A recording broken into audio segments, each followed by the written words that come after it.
To love people who love you. And to do that, it simply means you are prioritizing yourself. You are prioritizing your well-being. You're prioritizing your mental well-being.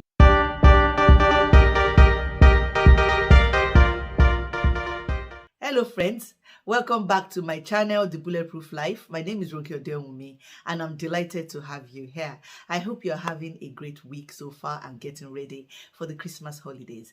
Today, I'm going to be sharing with you 10 things I have learned that are helping me live a bulletproof life. Wisdom for living. That's what we're talking about today. And on this channel, we talk about bulletproofing your life, bulletproofing your money, bulletproofing your career, bulletproofing your business. And today, we are focusing on 10 lessons that I've learned that are helping me live a bulletproof life, and I'm going to help you live a bulletproof life as well. Now, before I go into that, can I ask you to please press the like button on this video, because I promise you're going to love it. You're going to enjoy it. I'm going to make it short, sharp, and sweet. If you haven't subscribed to my channel, darling, please subscribe to my channel. Don't forget to press the bell so you can get notifications every time I share a new video, which is usually on Mondays. So let's get right into these 10 lessons I have learned in my journey of life through a lot of books that I've read, through interactions with people who are older, people who are senior, mentors and sponsors and so on. Let's get right into it. The first lesson is this: learn how to ask for help. Learn to ask for help. Some of us just like to Voltron life. We like to Superman life. We like to do this life without asking anybody for help. I don't want people to think I hold them. Or I don't want to stress people. I don't want to stress my friends. I don't want to stress my family. Or you are the firstborn and you're going through the firstborn syndrome of helping everybody else, but never asking for help. I'm here to tell you that the ability to ask for help is a superpower. Learn how to ask for help. Ask nicely, ask politely, say thank you when you get help. I'm not asking you to be a user, so that doesn't mean that you should only reach out to people when you need them to help you, because that makes you a user. But you need to learn how to ask for help. You need to learn how to reach out to other people and get them to help you be the best you can be. And trust me, there are people who want to help you. The very thing that is stressing you out or creating a problem for you is completely easy for somebody else, or is something that somebody else has done before and they know an easier way to do it. They have a hack for doing it. So ask people for help. Learn how to ask for help. The second lesson is to stop prioritizing people who don't prioritize you. This is the law of reciprocity. Stop prioritizing people who don't rate you. If they don't rate you, why are you rating them? Don't beg for love. Don't beg for friendship. Don't beg for affection. Prioritize people who prioritize you. Love people who love you. And to do that, it simply means you are prioritizing yourself. You are prioritizing your well-being. You're prioritizing your mental well-being. You're cherishing yourself. You're showing yourself kindness. Go where you're celebrated, not where you are tolerated. That's my mom's favorite quote, so I like sharing it, and I think it's true. I think you should learn to prioritize yourself, learn to prioritize people the way they prioritize you. And it's not revenge. This is not you being petty. It's just you cherishing yourself and going to places where you're loved, you're appreciated, and you're adored. A simple bottle of water in a corner shop will cost £1.20 or cost you 90p. If you take that same bottle of water to Harrods, it will cost a lot more. Or if you take it to a high-end neighborhood, it will cost a lot more than if you were buying it in a low-income neighborhood. So it's just a change of location. Just a change of location has increased the value of that bottle of water. That is how you should treat yourself. If you are in a place where you are not being valued, change location. Prioritize yourself, cherish yourself, and stop prioritizing people who don't prioritize you. The third lesson is to take care of your body. Take care of your body. It's the only one that you have. I'm sure this is not the only video where I have mentioned that. And I think it's because it's a lesson to myself. Sometimes when I give you these things, there are things that I myself am still doing. So taking care of my body is a journey for me as well. Exercising, flossing, seeing your dentist yearly, taking your vitamin Ds, making sure that you're eating a balanced diet, not eating at 12 midnight and sitting down in front of that heavy carbohydrate meal and eating it at 12 midnight and going down on a heavy stomach. If you get a letter from your doctor saying that you need a checkup, book that appointment, see your doctor. If you need to get blood work done, do the blood work, have those checkups. If your employer offers health insurance, take them up on it and make use of it to get regular checkups. Take care of your body. Fortunately and unfortunately, it's the only one that you have, and it will last you as well as you take care of it. Some people take care of their belongings, their shoes, their bags, better than they take care of themselves, because these things cost money or because they are designer goods. And I'm here to tell you that your body is a designer good.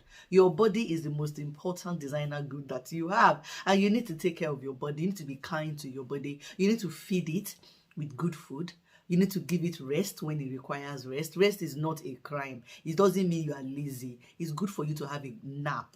Sometimes have a nap in the afternoon. Your lunch break, have a quick lunch and then go down for a nap for 30 minutes. It's good for you. Be kind to your body. That's the third lesson.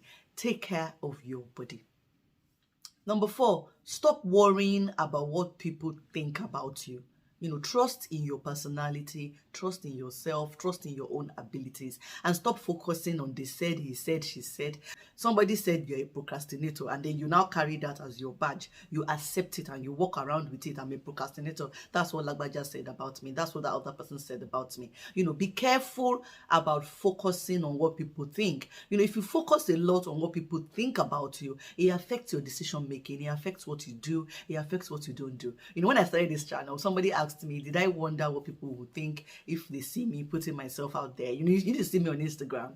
On Instagram, I've got an alter ego, Angela, who does a lot of foolishness, and it's me putting myself out there, just being foolish, because I want to pass a message. I want people to learn about money and learn how to prioritize their own wealth building and their own bulletproof journey. So I found a way to pass the message that is funny and cheeky. And somebody said to me, are you not worried about what people think about you? Won't people think you're no longer a serious person now that you are doing all of this? But no, I'm not worried about what people think about me. I trust in myself. I trust in my capabilities. I have trust in my personality. I have trust in myself as a person. I don't need the validation of other people to think I'm serious for me to know that I'm a serious person. So lesson number 4 is to not worry so much about what other people think about you. Number 5, surround yourself with like-minded, supportive, kind, encouraging people.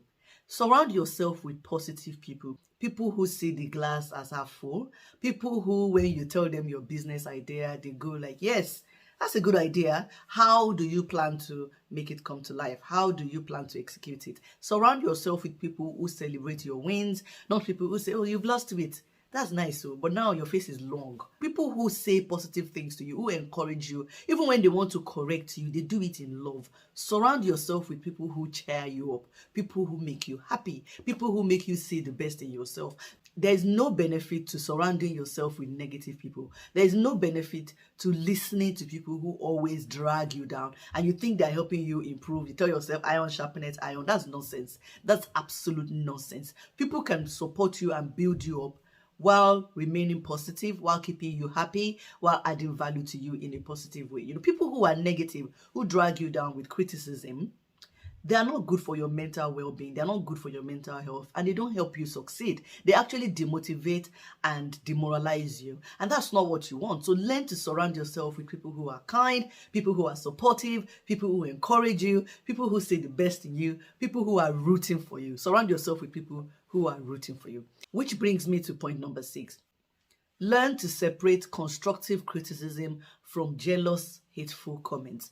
Some people will give you feedback and you will see the constructive aspect of it. You will see how it adds value, how it tells you what you're not doing, what you should be doing, and how changing your direction or changing your tack will help you. And this kind of constructive criticism will always come from positive people, encouraging people, kind people, supportive people, people who are rooting for you. But you will get hateful comments, sometimes coached as criticism from negative people. And you need to learn to separate it and walk away from that negative criticism, walk away from that hateful comment, walk away from that comment that drags you down, that pulls you down, and doesn't give you any positive action, anything to improve yourself with. Some people give you criticism and then you're asking yourself, so what's the next step? What's the action here? What's the to-do?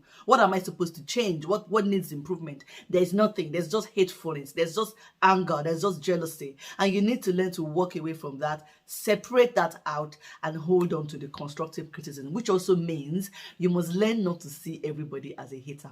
You must learn not to assume that everybody is a hater. Sometimes people who are rooting for you will give you correction in love, and you must learn to recognize it, take it on board and run with it. About 13 years ago, I just finished my master's program. I was trying to get back into work, and it just wasn't working. I was putting my CV out there. I had skills. I had a first degree that was lush. I had a second degree that was fantastic. I had previous work experience. I had things. I had the kind of CV that normally should get me a job easy peasy lemon squeezy. I wasn't getting a job. I wasn't even getting interviews. My CVs are just out there and it wasn't working and everything. And then one day I had a call from a recruiter who told me, we're sorry, we're not taking your CV further. It's not going to happen. And before I could ring off, I said, okay, honestly, please, can you give me some constructive feedback on my CV? Can you tell me what is not working? This guy was brutal. He gave me this feedback. It wasn't hateful. It wasn't vile. It wasn't nasty. It wasn't personal. It was constructive. It was kind. But he told me the truth. And I didn't drop that call thinking he's a hater. I didn't drop that call thinking, these white people, this is how they do. It's just because he didn't give me that job. And he just wants to find a good reason to justify why he didn't give me that job. No. I accepted the constructive criticism he gave me. I sat down with my CV and I changed things around. And it was as if this guy had shone a light on my CV, because I started getting those calls. I started getting those calls from recruiters, from employers, and I was in work within 3 weeks of that conversation I had with that guy. Recently on LinkedIn, I reached out to him. He did a post about CVs again. And I reached out to him and I said, Chris, honestly, I don't know if you remember me, 13 years ago, we had this conversation. I was like, yes. And that's because I took that criticism on board from an expert. So that's the other thing. It was constructive criticism coming from an expert. So sometimes when people tell you to do something, you also need to look at their expertise. You need to look at where they're coming from. So if your doctor tells you that you need to lose weight, it's your doctor talking. Your doctor has no reason to give you hateful comments. Your doctor is not here to drag you down. Your doctor is here to keep you alive. So when your doctor says, darling, you need to lose 10 kg, or madam, can you try and drop below 100 kilograms? Your doctor is giving you constructive criticism. It's constructive feedback. It's from a place of kindness. It's from a place of altruism. And you need to take that on board. So that's lesson number 6. Learn to recognize positive, constructive criticism. Take it on board and do things with it, and dump the hateful comments. Number 7, action speaks louder than words. Take people at their action. Honestly, this one took me a bit to learn, because I was guilty as well. And I'll say things like, if I don't call you, it doesn't mean I don't love you. I love you, but I just don't have time to call. It's not true. No, it's not true. The people who care about you, who love you, will show it through their actions. And that doesn't mean they will call you every single day. That doesn't mean that when you have problems, they automatically have the solutions to your problems. But the people that care about you, the people that love you, the people who you mean things to, will show it. That is just the reality of it. And this applies to single people who are trying to get into relationships. Sisters, if that guy is not returning your call, or is not making effort to call you at all, darling, there are no feelings there. He's not ready for you. He doesn't have anything for you. Take him at his action. Take him exactly at his word. If a guy tells you he's not ready for a serious relationship, that's exactly what it means. There is no maybe, there is no anything. Just take him exactly at the words that he has shared with you. When he changes his mind, if he changes his mind and he comes back and says, I'm ready for a serious relationship, that's a new conversation entirely. And that thing applies as well to other relationships we have, our friends, our family members. Take people at their action. If somebody is good to you, take them like that. If somebody does something to you and it's wrong and they apologize, take them like at that apology. I'm not saying that you automatically have to become best friends with somebody just because they apologize. That's a different conversation. I'm not going to get into that. I believe an apology should not be weaponized. So the fact that somebody has apologized doesn't make you their best friend. However, take people at their action. If they say they are sorry, accept that they are sorry. If somebody shows you love, that's what it means. If somebody says, I don't want you in my space, that's exactly what they mean. Don't say they're having a bad day. Don't say if I hang around enough, they will change their minds. No. I mean, this also ties into the thing I said earlier about prioritizing people who prioritize you and don't prioritize people who don't prioritize you. Don't beg for affection. It's still in the same family of thought. And, you should just take it exactly like that. Take people for their actions. Actions speak louder than words. That also applies to you as well. If you want somebody to believe that you are their friends because you are their friends, show them. If you like somebody and you consider them a friend, be a friend. Be loyal, be faithful. Don't gossip, don't backbite. Be the friend you say that you are. Action speaks louder than words. Number 8, comparison is the thief of peace. The only competition you have is yourself. This particular one is big because it impacts your finances. Once you start comparing yourself with other people, you're likely to spend money you don't have because you want to be like them. Then you buy clothes you can't afford, you lease a car you can't afford, you rent or you buy a house that's too much for you simply because you want to be like others. So this is a big one. If you don't take anything away from this video, take this one away. Comparison is the thief of peace. Contentment is key. It's very important that you don't compare your life with others, your successes, your challenges, your journey, where you are. People have different journeys, and some people are late bloomers, some people are early bloomers. We have different journeys. We are on different journeys, and you must learn not to just compare yourself with others. It's going to make you miserable. Somebody bought a house before you did, somebody had a second baby before you had a second baby, somebody got married before you got married, somebody's bought a new car, you're still driving the one you've had for the last 4 years. You're comparing, and it steals your peace. It takes away your peace. Your competition is yourself. The only person you want to beat is yourself. That's the person you want to focus on. This is what you've achieved this year. This is what you want to achieve next year. Compared to last year, how did I perform? Compared to my last year, how has this year gone for me? The only person you need to be comparing yourself with is yourself. So comparison is the thief of peace. Contentment is key. That is lesson number 8 that I've learned, that I'm learning, and I want to share with you. Number 9, if it's not a need, it's not an urgent purchase. The first thing you need to do is to know your needs from your wants. So food, accommodation, clothing, transport, these are needs. Everything else is a want. Now, when I say clothing, it means that it's essential for you to have clothes on your back. It's not essential for you to have an overflowing wardrobe. So the next Zara sale is not a need. The next sale, that's an interesting one. The next sale is not a need. It's a want. So that means it's not an urgent purchase. We need to recognize that some things are not urgent. And the moment they're not urgent, you don't have to do them immediately. You don't have to do them when you don't have money. You need to do them when you have extras. And that's an important lesson. If it's not a need, it's not an urgent purchase. This lesson, this particular one, is for you and me. It's a lesson I'm still learning. It's a lesson I learn daily. It's a lesson I remind myself of regularly daily, especially when the sales are happening. When Black Friday sales happened, I was literally chanting this daily. If it's not a need, it's not an urgent purchase. I don't have to buy it during the Black Friday sales. I don't have to do anything with the sales. I started saying that to myself days before Black Friday came along. So that by the time Black Friday came along, I was blessed. I wasn't even looking. I wasn't searching. I was just calm because I did not have needs that Black Friday needed to fulfill. So if it's not a need, it's not an urgent purchase. Number 10, you need to do a deep evaluation of yourself in order to identify the things that you are excellent at, the things that you are good at, your skills, your strengths, identify them.